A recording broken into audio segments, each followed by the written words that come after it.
welcome David. Thank David you. Cush, we have today from Virgin America on the Not Legacy show. Right. David, you've not only built a Not Legacy airline that stood out in the American skies, you've actually sold it too. Yeah, we have. You know, I think the key thing when we came into the business was we wanted to do things differently. I'd worked for American Airlines for 22 years. We recruited from a lot of legacies, and we wanted to do things differently. So we brought people in from other industries. We brought people in from media industries, from consumer products, and it was all about going in and saying, what can we do differently that has not been applied to the airline industry? And that's what we've been doing for the last 9 years. It's been almost 9 years this August. Right. So what was the one thing you feel you decided 9 years ago that paid off?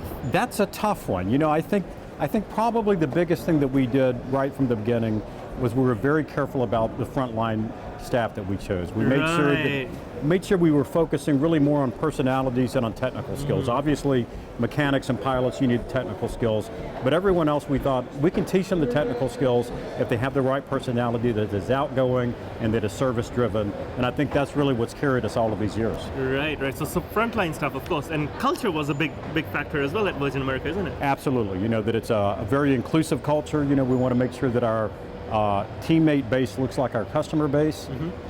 It's very open in terms of, you know, personalities and lifestyles and backgrounds and stuff like that. And, you know, it's really carried us to this day. Right. Well, now that Virgin America has a strong culture, so does Alaska. Yes. Do you see any risks there?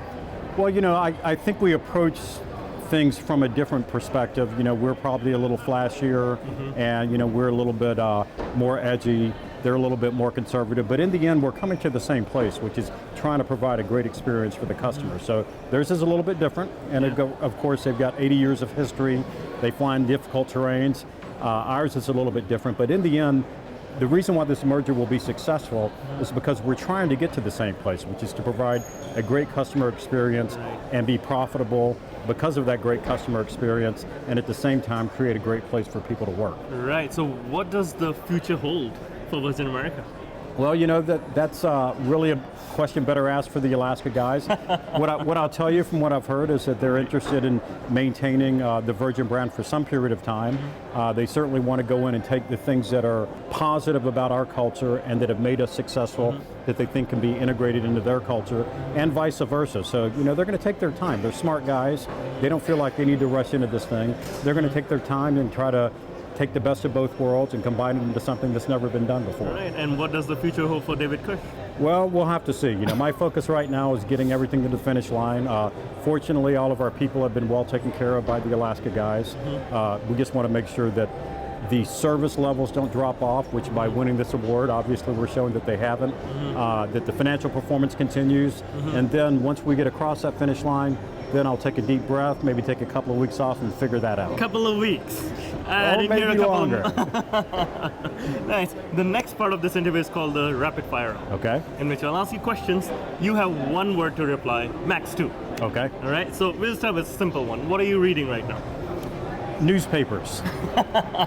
About stocks, I guess.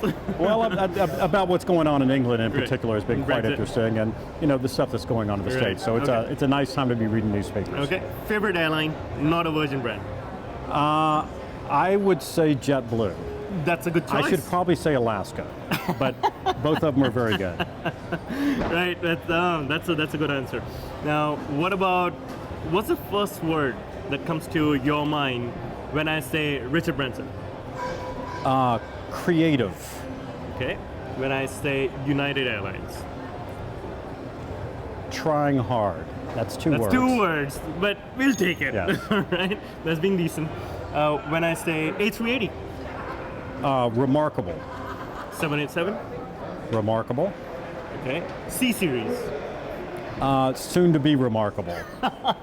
I think all of the airline technology, airplane technology that's coming on is really just changing the world. Right. What's the one advice you've received in your career that's been the most critical?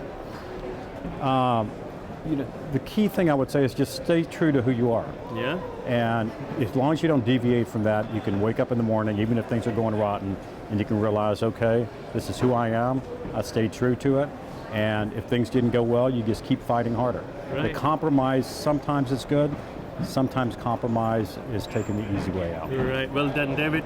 Please true to your not legacy ways, and we're looking forward to your second and third acts. Great. Thank you very much. Thank you so much for joining us. Thank you. It was a pleasure.